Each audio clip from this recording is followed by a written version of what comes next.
வருகிறார். ஐயா, இந்த போவாஸ் யாரு தெரியுமா?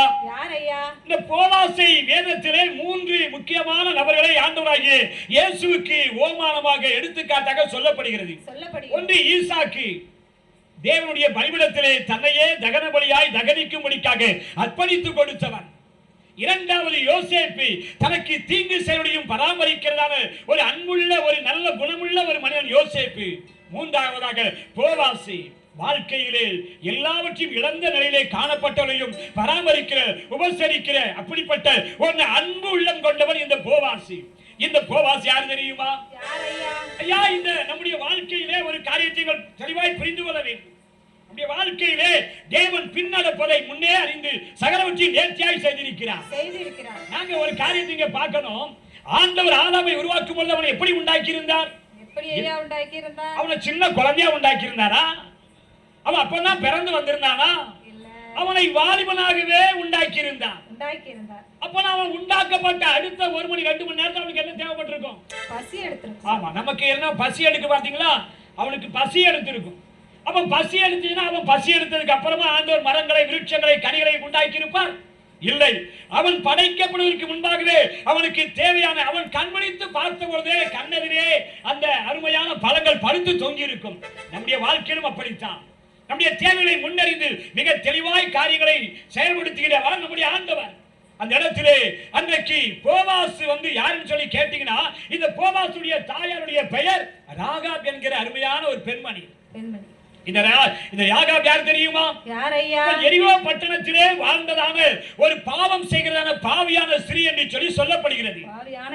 இவள் எரிகோவின் மதில் சுவர் மீது, அகலமான கோட்டை சுவர் மீது இவள் வாழ்ந்து வந்தாள்.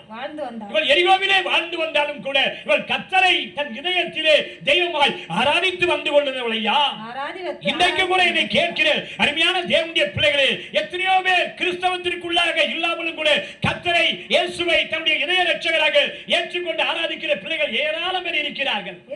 அப்படிப்பட்ட ஒரு ஸ்திரீதான் இந்த ராகாப். இந்த ராகாப் அந்த எரிகோவின் மதில் மீது வாழ்ந்து வந்த நாட்களிலே அந்த மோசேயின் காலத்திற்கு பிற்பாடு யோசுவா இஸ்ரவேல் ஜனங்களை தலைமையேற்று நடத்தி வந்து கொண்டிருந்த பொழுது 2 ஒற்றர்களை எரிகோ பட்டணத்திற்கு அனுப்பி அந்த எரிகோவை வேவு பார்க்கும்படி அனுப்பி இருந்தார்கள். அந்த எரிகோவிலே இந்த 2 ஒற்றர்கள் வந்து பார்க்கின்ற பொழுது அந்த மதில் சுவர் மீது இருந்ததான, அந்த அகலமான மதில் சுவர் மீது இருந்ததான ராகாவின் வீட்டிலே இவர்கள் வந்து சேருகிறார்கள். இவர்கள் அங்கே வந்திருந்த பொழுது அந்த எரிகோவின் ராஜா இங்கே 2 ஒற்றர்கள் வந்திருக்காருன்னு சொல்லி கேள்விப்பட்டு அந்த 2 ஒற்றர்களை பிடித்து கொலை செய்வதற்காக தன்னுடைய வீரரை அனுப்பி கொண்டிருக்கிறார். அந்த வீரர்கள் வேகமாய் வருவதை அறிந்ததான அந்த ராகாப் என்ன தெரியுமா செய்தால்? அந்த 2 வாலிபர்களையும் அந்த யூத வாலிபர்களை வீட்டிற்குள்ளாக அனுப்பி அந்த வீட்டின் மேலாக இருந்ததான சணல் தட்டைகளுக்குள்ளாக மச்சியிலே அவர்களை மறைத்து வைத்து மேலே சணல் தட்டைகளை அடுக்கி அவர்களை அப்படியே மறைத்து வைத்தான். கீழே வேகமாக இறங்கி வருகிறார். அந்த எரிகோவில் வந்த அந்த போர் வீரர்கள் கேட்கிறார்கள், இங்கே வந்ததான 2 வாலிபர்களை நீங்கள் கண்டதுண்டோ? எங்கே அவர்கள்? உடனே இவள் சொல்கிறார், ஐயோ 2 பேர் வந்திருந்தாங்க, யூதர்களா? எனக்கு தெரியாதே. எபிரேயர்களா? எனக்கு தெரியாதே. வந்து விட்டார்கள், போய்விட்டார்கள், சீக்கிரம் போய் தேடுங்கள் என்று சொல்கிறார். அவர்கள் போன பிற்பாடு அவள் நேராக மேலே வந்து அங்கே இருந்ததான அந்த 2 அந்த எபிரேய வாலிபரை பார்த்து அவளை வெளிக்கிலே அழைத்து வந்து சொல்கிறார், உங்கள் தேவனாகிய கர்த்தரே உயர வானத்திலும் தாழ பூமியிலும் தேவனானவர். உங்கள் தேவனாகிய கர்த்தர் செங்கடலை 2ஆய் பிளந்து உம்முடைய ஜனங்களை, இஸ்ரவேல் ஜனங்களை அற்புதமாய் நடத்தியதை நாங்கள் கேள்விப்பட்டிருக்கிறோம். அநேக ராஜாக்கள் உங்கள் தேவனுடைய ஜனங்களுக்கு முன்பாக தோற்று சிதறி ஓடியதை நாங்கள் கேள்விப்பட்டிருக்கிறோம். உங்கள் தேவனாகிய கர்த்தரே உண்மையான தெய்வம் என்று சொல்லி அறிந்திருக்கிறேன். கர்த்தரை நான் ஆராதிக்கிறேன், கர்த்தரை நேசிக்கிறேன் என்று சொல்லி சொன்னார். அருமையான தேவனுடைய ஜனங்களே, அந்த நேரத்திலே அந்த யூத வாலிபர்கள் ஒரு காரியத்தை சொன்னார்கள். என்ன தெரியுமா சொன்னார்கள்? இந்த எரிகோவை தேவன் எங்கள் கையிலே ஒப்புக் கொடுக்கின்ற பொழுது நாங்கள் உங்களை காப்பாற்றுவோம் என்று சொல்லி சொன்னார்கள். அந்த ராகவம் சொன்னால், நான் உங்களுடைய ஜீவனை காப்பாற்றியது போல என்னுடைய ஜீவனை நீங்கள் காப்பாற்ற வேண்டும் என்று சொல்லி சொன்னார்கள். அப்போது அவர்கள் என்ன தெரியுமா செய்தார்கள்? ஒரு சிகப்பு நூல் கயிறை அந்த ஜன்னலிலே கட்டி வெளியே இறக்கி விட்டால் அவள் அந்த ராகாப் அந்த கோட்டையிலிருந்து அந்த வாலிபரை வெளியே இறக்கி விட்டால் அந்த ராகாவினிடத்திலே அந்த யூத எபிரேய வாலிபர்கள் சொன்னார்கள், நாங்கள் இந்த எரிகோவை பிடிக்கிற பொழுது இந்த சிகப்பு கயிறை உன் வீட்டின் ஜன்னலிலே கட்டி தொங்க வைத்திருந்தால் இது வீட்டிற்குள்ளாக இருக்கிற அத்தனை பேரையும் நாங்கள் உயிரோடு பாதுகாப்போம் என்று சொல்லி சொன்னார். போம் என்று சொன்னார். இப்படியாகவே தேவன் இந்த குடும்பத்தை பாதுகாத்தார். பாதுகாத்தார். அந்த பாதுகாக்கப்பட்ட பெண்மணி தான் ராகாப். ராகாப். நம்முடைய ஆண்டவர் யார் தெரியுமா?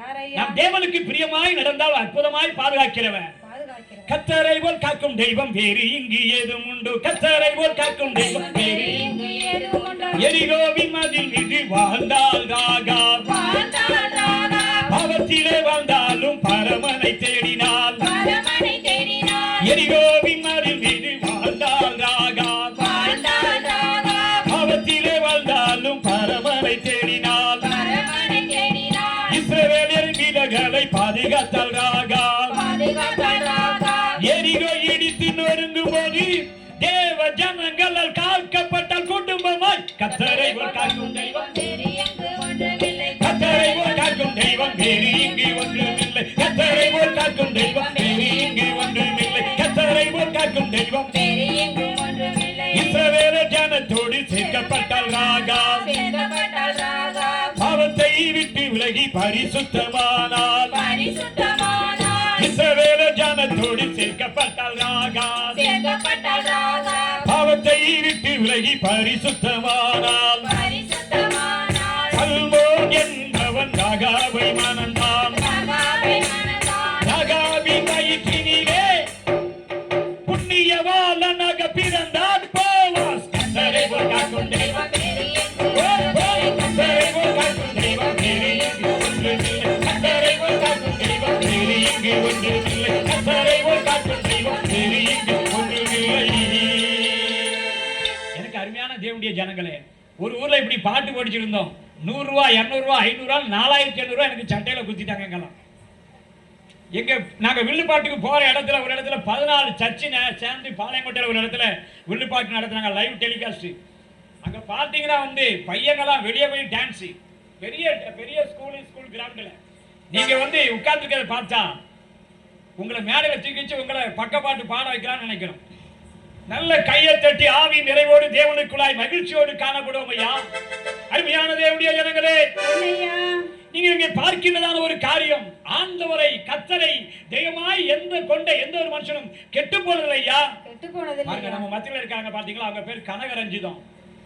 ஒரு 6 மாசம் இருக்குமா, 6 மாசம்